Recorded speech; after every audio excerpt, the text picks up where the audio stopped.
Yo, what's up YouTube, it's Haslanch, welcome back to a brand new video. So in today's video, I'm going to be bringing you my Traptrix deck profile. The weekend just gone, I did compete in the 2021 YCS Remote Duels, and using this deck I managed to come 54th out of about 2,000 players. Before we get into the profile and you are new to the channel, don't forget to hit that like, subscribe, and turn on the notification bell so you always know when there's brand new content. Big shout out to Raid and Trade for hosting the event. It was a super fun day and we managed to play against a lot of cool decks. On that note, let's get straight into the deck. Alright, so here it is, my Traptrix deck profile for the 2021 July YCS Remote Duels. As mentioned before, I did manage to come top 64, placing at 54th, only 2 points shy of top 32. What I'll do is I'll actually put my matchups just up on screen now so you can see what my record was throughout the 2 days. So what we'll do is we'll get straight into the main deck now, and I'll try to give you a little bit of a reason of some of the ratios that I'm playing and also why I'm playing them. Starting off in the main deck, we do actually play 3 Traptrix Momelo. This card is amazing. It's such a good starter card. It's going to search for those trap holes that you need, and its special summon effect is incredible.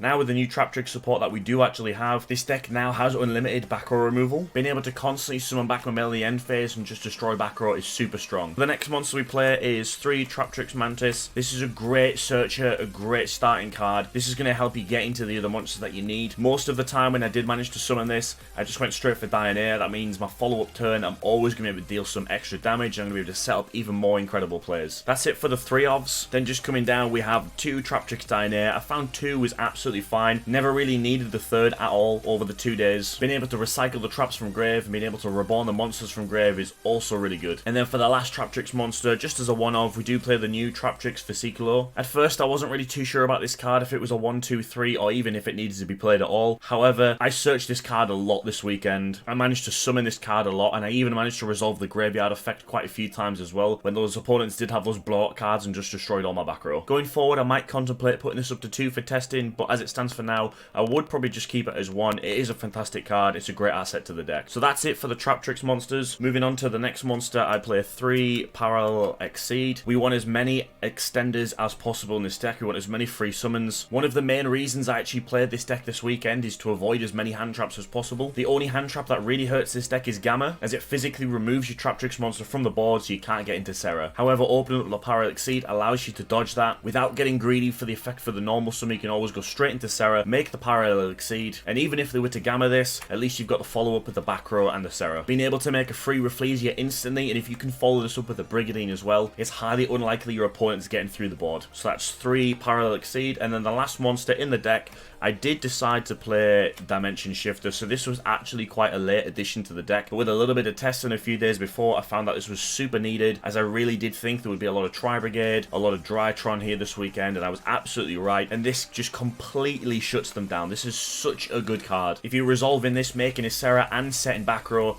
you most likely have the game. I feel like this was a fantastic call to put this into the deck, and I don't actually play any of the hand traps, just except Dimension Shifter. The reason I only play the 3 is I tried to maximize consistency in the deck while trying to have the biggest impact with the most minimalistic cards. So 3 was fine, it didn't brick, and it came up most games. So moving on to the spells, the only spells that we do actually play are the 3 Pot of Prosperity. This card was fantastic all weekend. Majority of the time I'll try and use this before actually going into the Serra, so I'll normal summon the monster, see what happens, and then if we can go into this and dig into a Parallel Exceed, that's even better for then linking into the Serra to use the Parallel Exceed. So they're the only spells that I do play, 3 Pot of Prosperity. Moving into the trap lineup, so we play 3 Phantom Nightshade Brigadine. If you go first and you manage to resolve this with a Serra, the go-to card is usually a Time Thief. Being able to start out-resourcing your opponent by taking their cards, being able to non-target bounce cards back to the top of the deck is just super strong. I always feel this is a must-have 3 of in the deck. Such a fantastic card. Next 3 of we do play is Infinite Impermanence, so basically another deterrent for going second. A great stun card. I would never cut this out of Traptrix. I think it is a must-have card. Even with the Shade Brigadine, I do see a lot of arguments of do these 2 cards conflict. I didn't find they conflicted at all over the 2 days. The irony of this card as well, the amount of times this actually got used against my own Serra was incredible. People clearly have not read Serra's first effect, that it's unaffected by traps,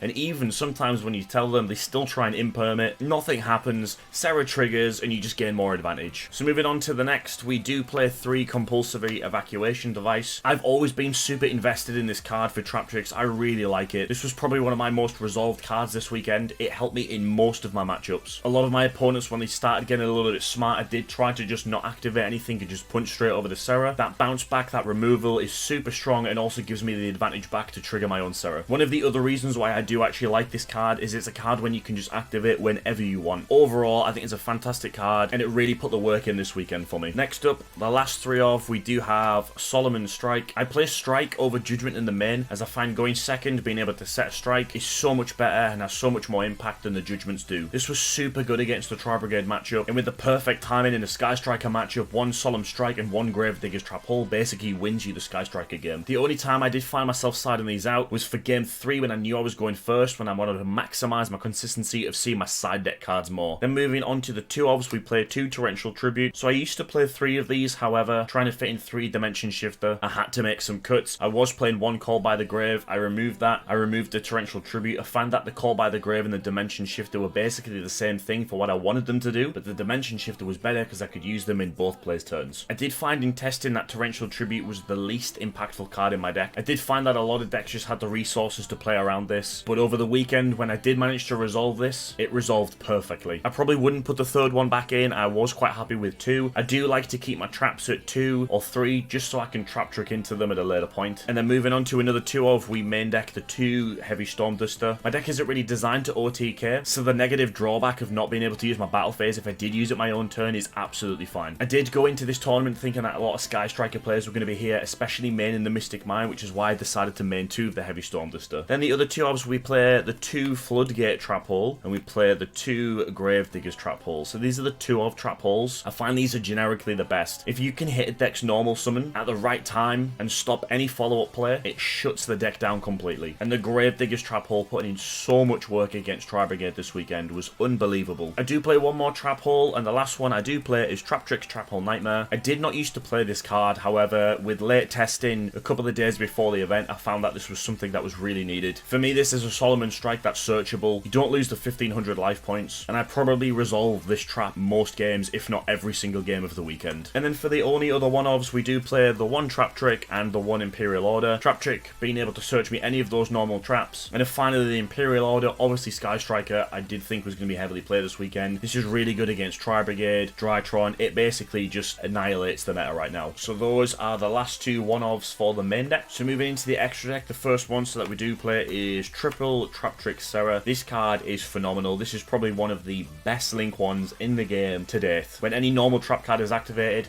you can special summon a Traptrix monster from your deck, and if any Traptrix monster effect is activated, you can set a trap hole from deck. Over the entire weekend, I think I only actually managed to summon 2 Serras in most of my games. The only game where I did actually need the third, it was impossible because I did actually banish one with Prosperity. If you think you can out-resource them with them too, then by all means, banishing 1 Traptrix Serra for Prosperity is absolutely fine. However, turn 1, if you have no idea what your opponent's playing, it's probably a better option just to keep all 3 in just in case. The other link one that I do play is the Link Spider. So the Link Spider is there for one reason and one reason only. If I can't get to a monster, or for some reason my monster is removed from the field, like if it's gammed by its effect, if I do happen to have a Shade Brigadine and a Parallel Exceed in hand, I can set the Shade Brigadine, summon it, link it off into Link Spider, get the Parallel Exceed on field, make a Traptrix Rafflesia, and if I need to, turn the Traptrix Rafflesia into a Traptrix Serra. This only came up twice over the entire weekend, however, the fact that it did come up twice was better than not playing this card at all. Then moving on to the other link monsters that I do play the new Traptrix card, Traptrix Calaria. I probably summon this card every other game once in a match. Again, this is not a card that I would probably blind go into even if I had the opportunity to. This card is amazing. Just like Serra, it's unaffected by trap effects. On the resolution of any trap hole, this card allows you to reset that trap hole rather than sending it to the grave. And in the end phase of your own turn, you can special summon a monster back from the grave. So basically by having this, we now have an infinite amount of Memelos and an infinite amount of back row removal. Once we get 1 in grave, we can summon it back, and summon it back using this or also the Dioneer. There were some games where I was actually ending on the Traptrix Calaria and the Serra underneath it with the back row lineup to help support them, and my opponent really struggled to out-resource these 2 cards. My final link monster in the extra deck is Access Code Talker. This card is really easy to make, however, this card did not come up at all over the entire weekend. In testing, the theory was good to be able to OTK my opponent. I thought I was going to be going into this a lot more. I probably would actually cut this card. This is the only card out of the extra deck that I would cut, and I probably would just test some more rank 4s or possibly a link 2. So moving on to the XYZs, we play the 1 Traptrix Almerus. This card probably came up in every single game that I played. It was really good for pushing for the extra damage, and even when you use the effect to get the extra monster on, you can then overlay on top of this if you floodgated something already, just to get that extra damage in. I did find if this was just sat by itself, putting a Zeus on this after a battle phase is great also. also, it may not be live, but if they were to ever destroy any of your back row, then the Zeus then becomes live via its own effect. Also, having just a 3k defense monster on the board as a safeguard is really good. Then the next XYZ we play is obviously the Traptrix Rafflesia. I thought I would be summoning this every single game, but it was usually between Rafflesia or Time Thief Redoer that would be my first XYZ to hit the board, just depending on my starting hand. Those matchups against Tri-Brigade, being able to go into this and having the trap hole set as well was amazing, just so you could resolve multiple of the same trap hole possible from deck and from back row. I did find that the Tri-Brigade matchup really had a hard time with the Gravedigger's trap holes. So the other XYZ we do play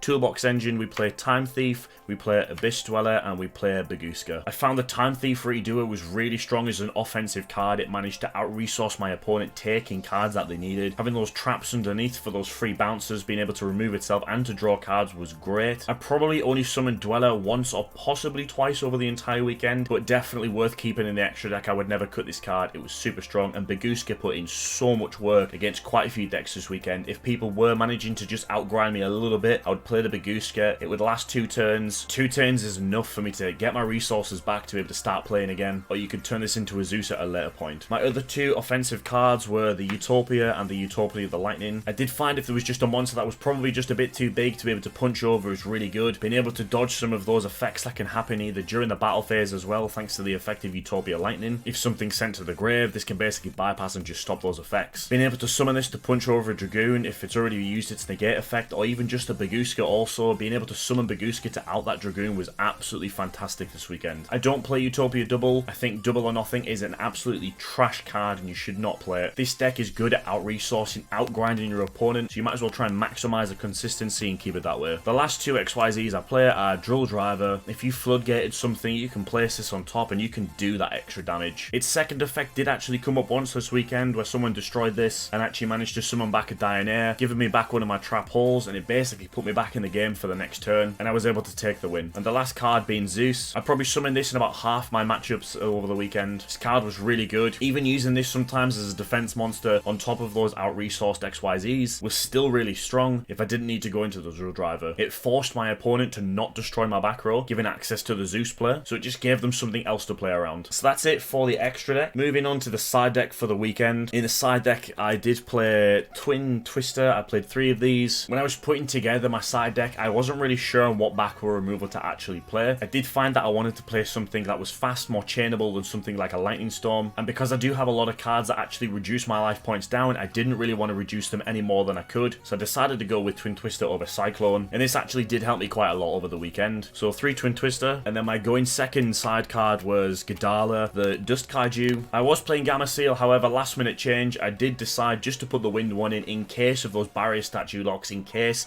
I was going to be playing a lot of Tri-Brigade and I needed it, and it came up all the time. This was so good for removing problematic monsters. This came up against removing Dragoon, Winders, the Tri-Brigade Link 2 that bounces, Dark Simorg stopping me from setting my back row, or even if my hands just weren't really that strong and they had that one negate, that probably would stop me. This was perfect for that spot removal. This was a really strong going second card, and it put in quite a lot of work for me this weekend. Last of are the traps, so I actually sided 3 Solemn Judgment. I found game 2 or game 3, if I was going to be first, these 3 cards along with the other 6 cards that I'm about to show would always be going in. So to follow with this, I was actually playing 3 Anti-Spell. This went in most times if I was going against Striker. Sometimes I'd put this in against Tri-Brigade, and against Drytron this would be going straight in. I found this just shut down most decks this weekend. And the last 3 traps that I did actually play were a Pointer of the Red Lotus. I think this card is absolutely fantastic. Not only does this trigger the Serra, but for the mere sake of 2,000 life points, it gives you great knowledge of their opponent's hand. Every time I resolved this card, it pretty much won me the game. 99.9% of the time, all 9 of these went in if I was going first. And I feel like for the weekend, this side deck was super strong. It was really good, and I probably wouldn't have actually had these cards any other way. So that's the last for the side deck. That was my Traptrix deck profile for the 2021 July YCS Remote Duel. Alright, so there you have it. That was my Traptrix deck profile for the 2021 July